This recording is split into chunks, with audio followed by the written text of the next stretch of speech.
स्वतंत्र रेकर्ड हासिल कले अर्शदीप सिंह। भारत एवं दक्षिण आफ्रिका मध्य चली दिनिकिया सीरीज प्रथम मैच भारत सहजरे विजय हासिल करिछि। प्रथम बैटिंग कर दक्षिण आफ्रिका दल 116 रन स्कोर ऑल आउट हो जाइतिला। भारत मात्र 16.4 ओवर लक्ष्य स्थल में पहुंची।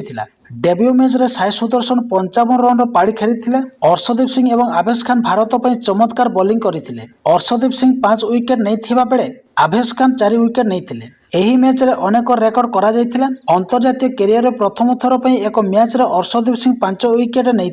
दक्षिण आफ्रिका दल भारत विपक्ष में ताश पता भली गली जाइतिले। तांको घरे ग्राउंड रे दिनिकिया फॉर्मेट रे यह एक सर्वनिम्न मोट स्कोर होइतिला। दल 116 रन स्कोर रे ऑल आउट होइतिले। अर्शदीप सिंह एक स्वतंत्र रेकर्ड हासिल करिसेन। दक्षिण आफ्रिका विपक्ष एक दिनिकिया इनिंग्स रे 5 विकेट नहीं भारत पर चतुर्थ बॉलर होइतिले अर्शदीप सिंह। यह पूर्व सुनील जोशी, युजवेंद्र चहल एवं रविंद्र जडेजा यही कारनामा करिसेंती।